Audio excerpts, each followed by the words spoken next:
Bem-vindo ao Contos da Meia-Noite. Aqui é a Fran. A partir de agora, o medo não pede licença. Apague as luzes, coloque os fones, feche os olhos e não olhe para trás. A história já começou. Antes de começar nosso relato, deixe aqui nos comentários de onde você está nos ouvindo. A pesquisadora chegou a Santa Lúcia do Norte em julho, no calor seco do sertão nordestino que resseca os lábios em horas e faz a distância tremer como tela de cinema mal ajustada. Seu nome era doutora Fernanda Torres, historiadora da UFPE, e sua pesquisa era sobre comunidades rurais extintas do sertão pernambucano. As vilas que haviam existido entre 1850 e 1950 e que haviam sido engolidas pela seca, pela migração, pelo esquecimento. Santa Lúcia do Norte constava em apenas 3 documentos históricos que ela havia encontrado: um registro de batismo de 1887, uma menção em correspondência de um padre de 1923 e uma entrada brevíssima num catálogo de paróquias de 1941 que dizia apenas o nome e a localização geográfica, sem população estimada, sem pároco responsável.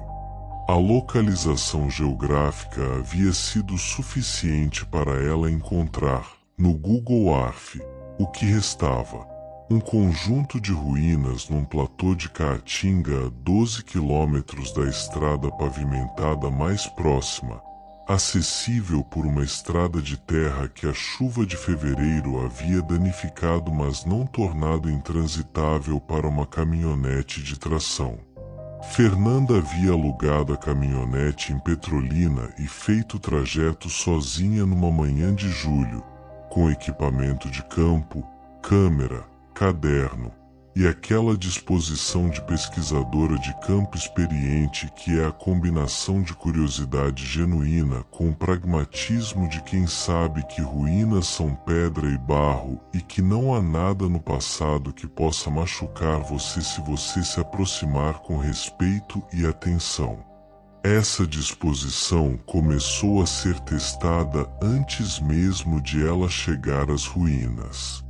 A uns 3 quilômetros do local, a estrada de terra passava por uma árvore, uma imburana centenária, retorcida pelo tempo e pela seca em formas que a caatinga produz nessas árvores que sobrevivem décadas de hostilidade. E na árvore havia algo que ela parou para examinar: fitas.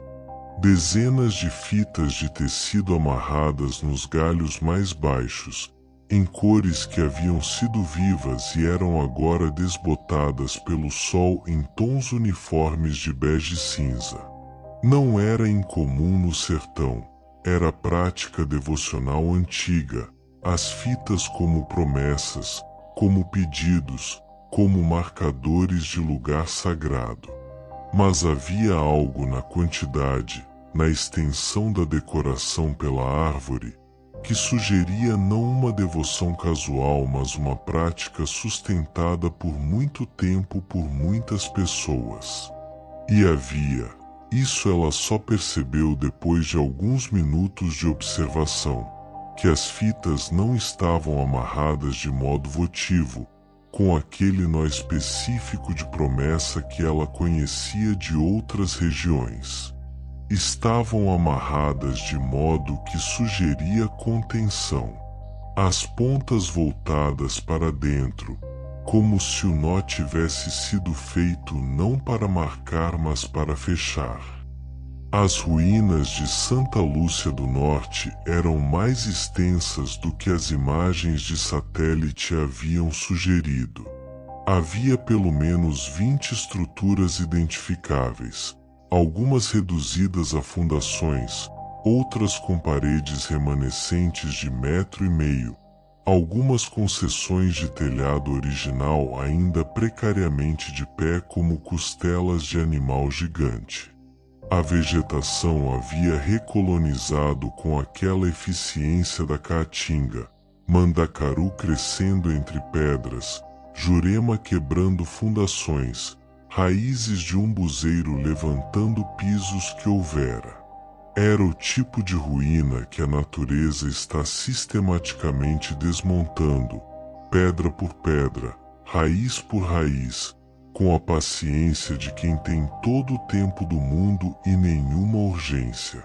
No centro do conjunto de ruínas havia a igreja, reconhecível como tal pela planta em cruz, pelas paredes mais espessas que as das casas, pela torre cineira que havia desabado, mas cujos blocos de pedra lavrada ainda jaziam onde haviam caído, em ordem de queda que a gravidade havia determinado. A fachada estava de pé, toda ela, surpreendentemente intacta, com o portal de arco pleno e o nicho acima onde havia estado uma imagem e que estava agora vazio, com aquela vacuidade específica de nicho sem imagem que é mais perturbadora do que nicho sem nada. Fernanda entrou pela porta, que não havia mais, mas cujo umbral estava intacto, com a lanterna em uma mão e a câmera na outra. O interior havia perdido o telhado completamente, e o sol da manhã entrava por cima com aquela brutalidade de sol nordestino que não faz distinção entre sagrado e profano. O piso era de pedra lavrada, com fendas onde o mato havia entrado. Os bancos haviam apodrecido décadas antes. Havia os fantasmas deles em formas de madeira escura que o processo de decomposição havia achatado contra o piso em silhuetas de banco. No altar, a estrutura de pedra que havia sobrevivido porque pedra dura mais do que madeira. Havia algo que ela identificou gradualmente conforme seus olhos se ajustavam à combinação de luz e sombra do interior sem teto.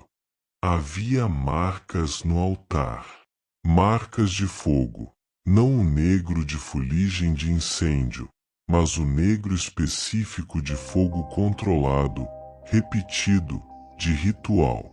Havia resíduos de cera, muitos, acumulados em camadas que sugeriam anos de uso. Havia, gravadas na pedra do altar com um instrumento pontiagudo, fileiras de nomes. Ela se aproximou, ajustou a lanterna e leu. Eram dezenas de nomes. Nomes completos, com datas ao lado. As datas iam de 1891 a 1938. Os últimos 4 nomes não tinham data. Fernanda fotografou tudo. Depois sentou no que havia sido um banco. Sentou na sombra achatada de decomposição que guardava a forma do banco. Abriu o caderno e começou a copiar os nomes à mão, porque era pesquisadora e tinha o hábito de copiar à mão as coisas que importavam. Enquanto copiava, ia avaliando o que os nomes e as datas sugeriam. Pareciam ser registros de morte. As datas tinham a distribuição irregular de mortes naturais numa comunidade pequena. Alguns anos com um nome, alguns com 2 ou 3, um ano com 5 que podia ser epidemia ou seca severa. E depois, os últimos 4 sem data. Ela estava copiando o terceiro dos últimos 4 nomes quando percebeu o silêncio. Não havia percebido conscientemente o som que existia antes, o tecido de sons da caatinga, os pássaros, o vento nas folhas secas, os insetos. Mas havia, porque quando parou, o silêncio que ficou era tão absoluto que só era possível percebê-lo como ausência de algo que havia estado presente. O sol continuava entrando pelo teto inexistente. A temperatura havia subido com a manhã. E havia aquele silêncio, o silêncio que não é paz, mas é antecipação, o silêncio que a natureza faz quando está aguardando. Fernanda levantou os olhos do caderno.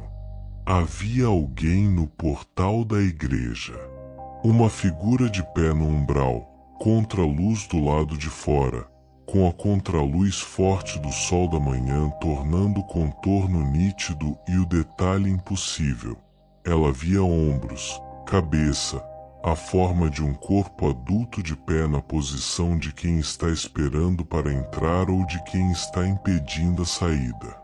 Não conseguia ver o rosto.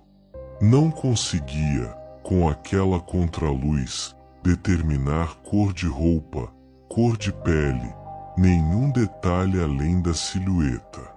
Oi, disse ela. O som da própria voz pareceu muito alto no silêncio daquela igreja sem teto. Tudo bem. A figura não respondeu. Não se moveu. Eu sou pesquisadora. Estou documentando as ruínas.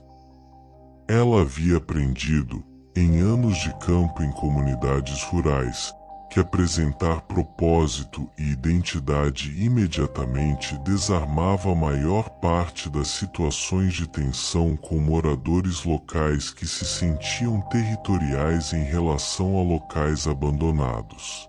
Posso mostrar identificação. Silêncio. Imobilidade. Fernanda ficou de pé lentamente. Olhou para a figura e a figura não fez nenhum movimento em resposta ao seu movimento. Olhou para os lados. Havia saídas pelos lados da igreja que haviam perdido paredes, espaços abertos entre as seções que havia entre as paredes remanescentes. Se precisasse sair sem passar pelo portal, havia como. Deu um passo em direção à saída lateral. A figura no portal fez um movimento, não para frente, não para ela, mas para o lado, ajustando a posição de um modo que colocou a figura ligeiramente mais dentro do umbral, ligeiramente mais para o ângulo que cobria a saída lateral. Fernanda parou. A figura havia se movido para cobrir a saída. Não de modo dramático ou agressivo, de modo completamente calmo, como quem ajusta sua posição para ficar mais confortável, mas com o resultado de bloquear o ângulo de saída alternativo que ela havia identificado. Fernanda ficou imóvel por um tempo que não conseguiu medir. O sol subia. O silêncio continuava. A figura no portal continuava de pé com aquela paciência absoluta de algo que não tem pressa porque nunca precisou ter pressa, porque está num lugar onde a pressa não tem significado, onde o tempo é outra coisa, onde esperar não custa nada porque não há nada mais urgente para fazer do que esperar. Ela olhou para o caderno que estava segurando, para a lista de nomes que havia copiado, as dezenas de nomes com datas e os 4 sem data. Olhou para o altar, para as marcas de fogo, para as camadas de cera, para os nomes gravados na pedra por mãos que haviam desaparecido décadas antes. Então fez algo que seu treinamento acadêmico não havia prescrito e que alguma parte mais profunda de si mesma entendia como necessário.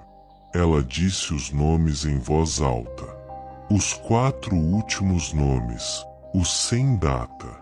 Disse devagar, claramente, com o respeito que se dá a nomes de pessoas que existiram.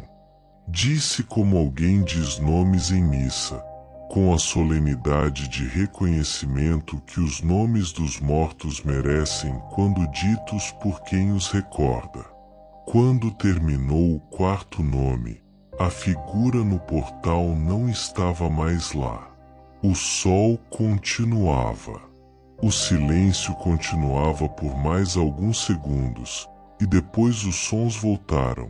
Os pássaros, o vento, os insetos, o tecido sonoro da caatinga restaurado como se um interruptor houvesse sido acionado.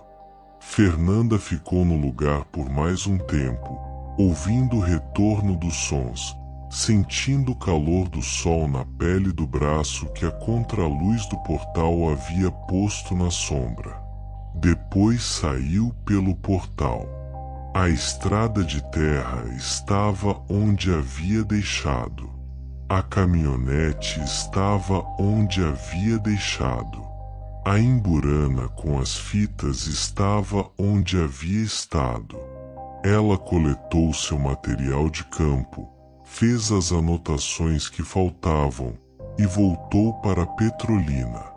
O capítulo que escreveu sobre Santa Lúcia do Norte na tese que resultou dessa pesquisa continha a análise histórica, os registros encontrados no altar, a especulação cuidadosamente qualificada sobre as circunstâncias da extinção da comunidade. Não continha a figura no portal. Não continha os nomes ditos em voz alta. Não continha lógica, que ela não era capaz de provar, mas que havia entendido naquele momento com a clareza das coisas que se entendem com o corpo antes de se entender com a cabeça. De que havia algo em Santa Lúcia do Norte que havia esperado décadas para que seus últimos 4 nomes fossem reconhecidos por alguém, e que havia guardado no portal daquela igreja sem teto sob o sol do sertão com a paciência absoluta de quem sabe que mais cedo ou mais tarde alguém viria, que alguém sempre vinha, que o único recurso que os mortos têm em abundância é o tempo. Ela havia vindo, havia lido os nomes. O que havia no portal havia ido embora. Às vezes, em noites quietas de Recife, Fernanda pensa nos 4 nomes sem data que havia dito em voz alta naquela igreja. Pensa no que eles representam. 4 pessoas que morreram em Santa Lúcia do Norte perto do fim da comunidade, cujas mortes não haviam sido datadas, cujos nomes haviam sido gravados em pedra por alguém que havia entendido que gravar era o que podia ser feito quando o enterro correto, o reconhecimento correto, já não era mais possível. Pensa que havia feito a coisa certa. Pensa que às vezes a pesquisa histórica não é apenas sobre entender o passado, é sobre completar o que o passado deixou incompleto. É sobre a dívida específica que os vivos têm com os mortos quando esses mortos foram esquecidos de modo que não deveriam ter sido. Pensa que há lugares que esperam pela pessoa certa, que guardam o que precisam ser guardados, na pedra, nas paredes, nas fitas de uma árvore centenária, por décadas ou por séculos, até que alguém com o conhecimento e a disposição certa apareça e reconheça o que precisa ser reconhecido. E pensa, às vezes, com aquele calafrio específico de pensamento que você tem de madrugada e que não consegue depois reproduzir em plena luz do dia. Pensa que havia 4 nomes sem data em Santa Lúcia do Norte. E que havia 4 nomes porque havia 4 que ainda esperavam. E que agora não esperavam mais. Mas que ela nunca saberá, e não quer saber, o que havia nos 4 nomes que tornava aquela espera necessária. O que havia neles que não estava nos outros? O que havia no portal daquela igreja sem teto, no calor do sertão de julho, com a paciência do que não tem mais nada além de esperar? Algumas perguntas são respondidas quando você diz os nomes certos no lugar certo na hora certa. E algumas perguntas, as mais profundas, as que existem embaixo das primeiras, como o lençol freático existe embaixo do solo árido, essas ficam. Ficam como ficam todas as coisas que pertencem ao escuro que não tem nome, esperando, com toda a paciência do mundo.